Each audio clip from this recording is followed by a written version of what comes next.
Good morning students, मैं ममता सिंह आज आप लोग को व्याकरण पढ़ाऊंगी क्लास 8 का। आज हम लोग चैप्टर 2 पढ़ेंगे वर्ण विचार। वर्ण विचार में हम लोग वर्णों के बारे में जानेंगे। आइए बोर्ड पर देखते हैं। वर्ण विचार अर्थात वर्ण। वर्ण किसे कहते हैं? वह छोटी से छोटी ध्वनि, ध्वनि अर्थात एक जो वर्ण बोलते हैं जैसे कि अ, ये एक ध्वनि है जिसके और टुकड़े यानी इसको और नहीं खंडन नहीं हो सकते, उसे वर्ण कहते हैं या कहलाते हैं। यानी वह छोटी से छोटी ध्वनि जिसके और टुकड़े नहीं हो सकते वर्ण कहलाते हैं, जैसे कि अ। अब इसका इससे ज्यादा खंडन नहीं किया जा सकता। यहाँ उदाहरण देखेंगे, एक शब्द लिखा हुआ है नायक। नायक को अगर तोड़ा जाए या अलग अलग बांटा जाए तो ये बढ़ सकता है, जैसे कि अभी न, आ, य,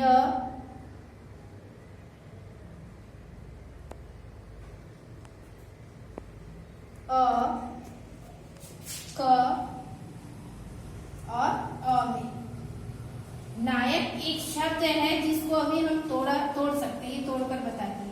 यानी एक एक ध्वनि इसका अलग अलग कर दी। यहाँ पे आप लोग गौर करिएगा, जब शब्द बना हुआ रहता है तो इसके अंदर स्वर छुपा हुआ है।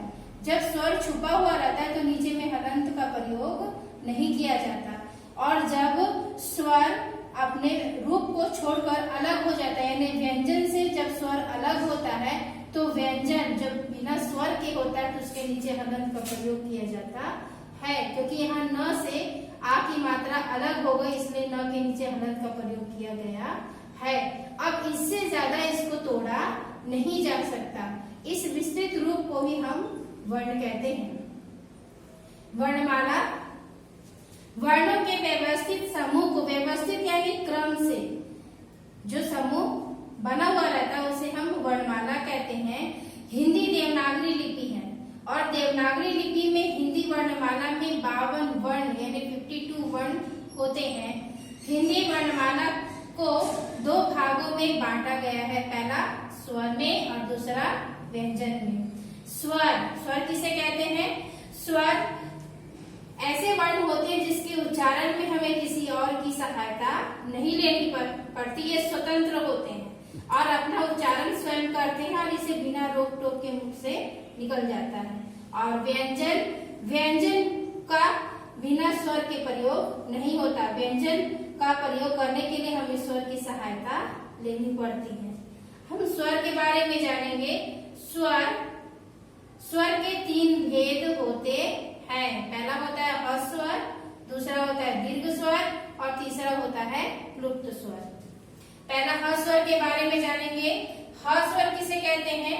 ह स्वर उसे कहते हैं जिसके उच्चारण में सबसे कम समय, बिल्कुल एक मात्रा का समय लगता है, उसे ह स्वर कहते हैं। जैसे अ, ई, उ और री, इन चारों के उच्चारण में बहुत कम समय लगता है, इसलिए इसे ह स्वर कहते हैं।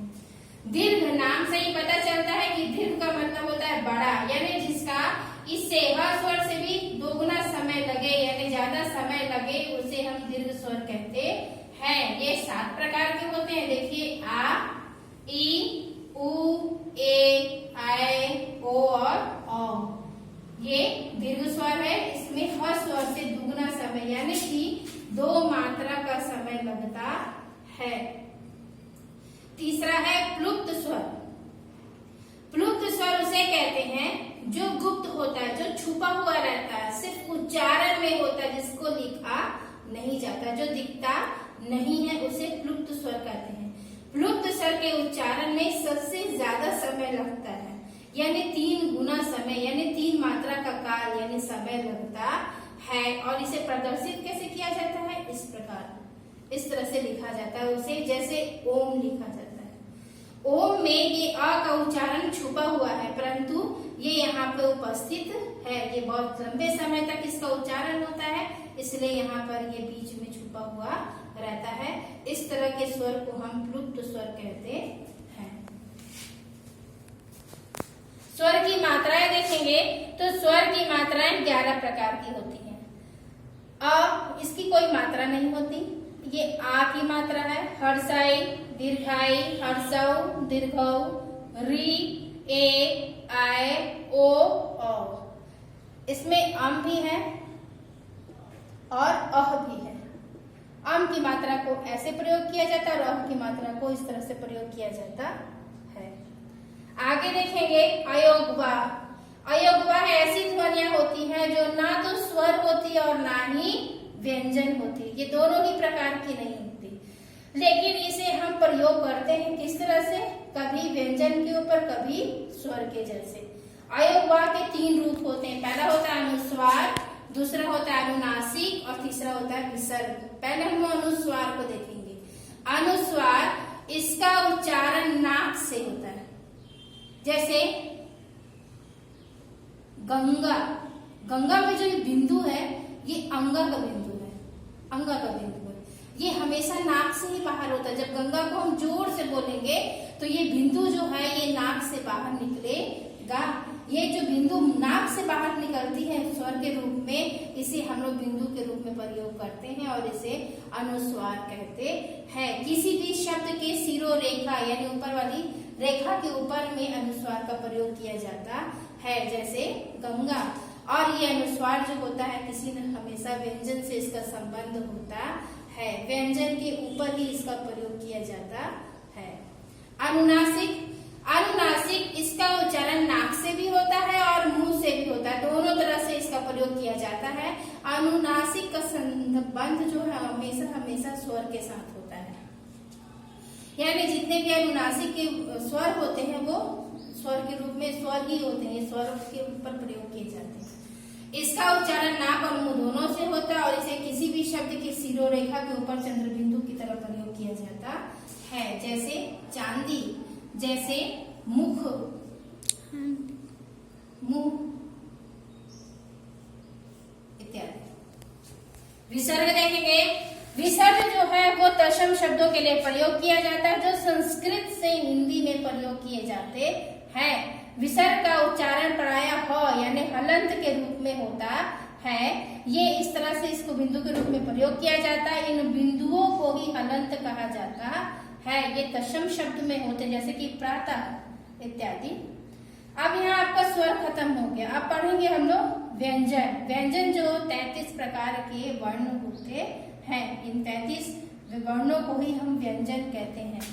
व्यंजन के 3 भेद हैं। पहला है स्पर्श, दूसरा है अंतस्थ और तीसरा है ऊष्म। पहले स्पर्श व्यंजन को हम लोग देखेंगे। स्पर्श व्यंजन उसे कहते हैं जिसके उच्चारण में वो हमारे मुख के विभिन्न भागों को स्पर्श करे, यानी अलग अलग स्थानों को हमारी जिह्वा स्पर्श करे। जीभ जो है हमारे मुख के विभिन्न भागों को छूती रहे। जैसे हमारी जीभ है मुख के विभिन्न भागों को छुए, कभी दांत को, कभी होठ को, कभी तालू को, कभी कंठ से लगे, तो इसे हम स्पर्श व्यंजन कहते हैं। क से लेकर म तक वर्णमाला में सभी हमारे स्पर्श व्यंजन कहलाते हैं। उसके बाद देखेंगे दूसरा नंबर है अंतस्थ व्यंजन। अंतस्थ व्यंजन यानी अंतर से निकलने वाले वर्ण को अंतस्थ व्यंजन कहते हैं। इसकी खासियत क्या है? ये व्यंजन जो है ना स्वर होते हैं ना व्यंजन, ये बीच की ध्वनियां होती हैं। इसका उच्चारण करते समय जीभ जो है मुंह के किसी भी अंग को स्पर्श नहीं करती। ये स्पर्श व्यंजन करती है और अंतस्थ व्यंजन स्पर्श नहीं करती। इसमें ल को कहा जाता है कि ल का उच्चारण जब शुद्ध रूप में किया जाता है तो प्रयोग नहीं, वो स्पर्श नहीं करती, परंतु अब इसका शुद्ध उच्चारण न के बराबर होता है, जैसे य, र, ल और व। तीसरा है ऊष्म व्यंजन। ऊष्म का अर्थात होता है गर्मी पैदा करना, ऊष्मा पैदा करना। ऊष्म व्यंजन उसे कहते हैं जिसके उच्चारण में मुख में वायु का टकराव होता है और ये टकराव होने के कारण जो है जो वर्ण निकलती है एक नए ऊष्मा के साथ पैदा होती है, अर्थात उसमें उसको सबसे ज्यादा समय लगता है। जैसे जब बच्चे वर्णमाला पढ़ते हैं तो सबसे ज्यादा कठिन प्रयोग उच्चारण करने के समय होता है तालव्य स, मूर्धन्य स, दंते स और ह। ये चारों के उच्चारण में ऊष्मा सबसे ज्यादा हमारे मुख से बाहर निकलती है। हम अलग से अब पढ़ते हैं चौथे नंबर में संयुक्त व्यंजन। संयुक्त व्यंजन उसे कहते हैं जो दो व्यंजनों के मेल से बना हुआ होता है।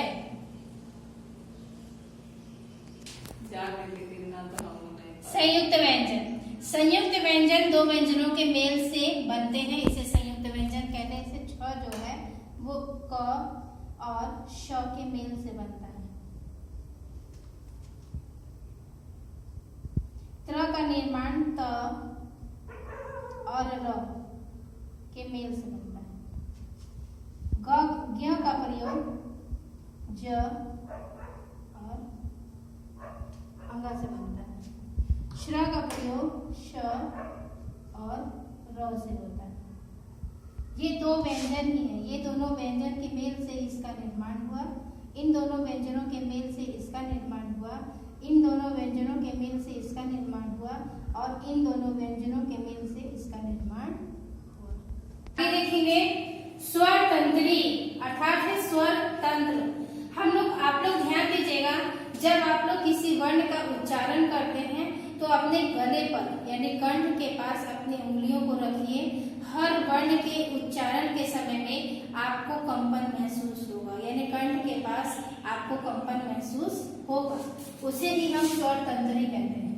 स्वर तंत्री कंपन के आधार पर वर्णों को दो भागों में बांटा गया। पहला है सघोष और दूसरा है अघोष।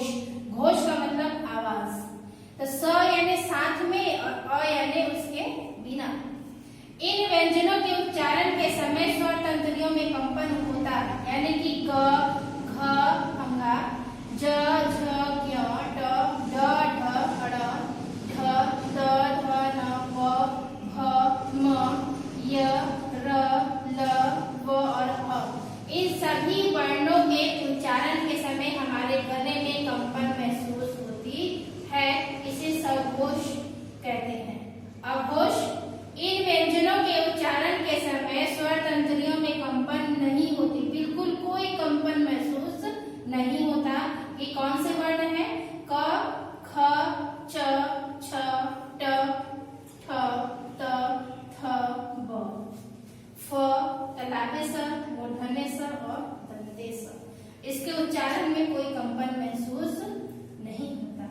समय या मात्रा के आधार पर देखें तो फिर वर्णों को दो भागों में बांटा गया है। एक होता है अल्प प्राण और एक होता है महाप्राण। अल्प प्राण देखेंगे, इसके उच्चारण के समय वायु की मात्रा जो है हमारे फेफड़ों से बहुत कम निकलती, यानी एनर्जी बहुत कम खर्च होता है, बहुत कम ताकत प्रयोग होता है।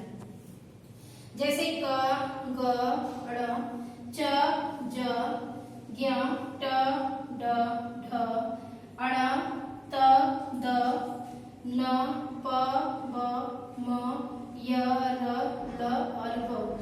इन सभी वर्णों के उच्चारण में हमारे फेफड़े से बहुत कम मात्रा में वायु बाहर निकलती है, इसलिए इसे अल्प प्राण कहते हैं, यानी थोड़ा समय।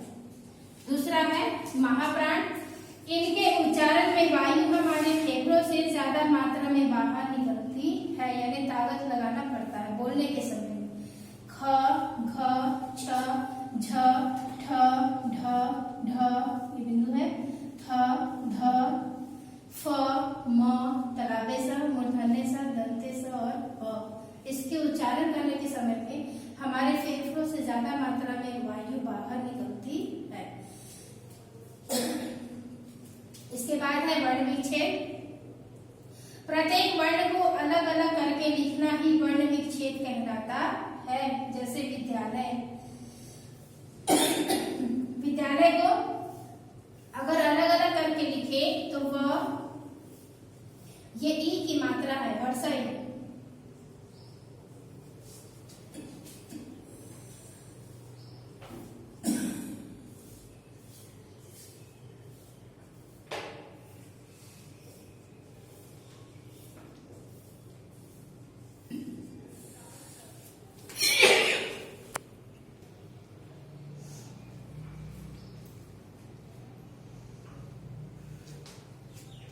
इस तरह से जब हम लिखते हैं प्रत्येक वर्ण को तो वो अलग अलग हो जाता है। अब देखेंगे बलाघात। बल का आघात उसे हम कहते हैं बलाघात। बोलते समय किसी अक्षर को जो भी बल दिया जाता है उसे बलाघात अर्थात जब किसी शब्द का उच्चारण करने के समय हम जिस शब्द पर, जैसे कभी संजय पर, कभी पुस्तक पर, कभी पढ़ता है पर, जिस शब्द पर हम ज्यादा बल देंगे बोलने के समय में बलाघात उसी पर प्रयोग होगा। जैसे संजय पुस्तक पढ़ता है, तो यहाँ पुस्तक जो है वो महत्वपूर्ण है। संजय जो है पुस्तक ही पढ़ता है। अगर इसको बोलेंगे हम लोग संजय पुस्तक पढ़ता है, तो संजय ही पुस्तक पढ़ता है, और संजय पुस्तक पढ़ता है यानी पढ़ता है पर जब बल दिए तो यानी पढ़ने का ही काम करता है। इस तरह से जिस शब्द पर ज्यादा बल दिया जाता है उसे हम बलाघात कहते हैं। अब ये चैप्टर आप लोग को यही समाप्त हुआ। अगर आप लोग को कहीं भी कोई दिक्कत है तो आप मैसेज बॉक्स पर कमेंट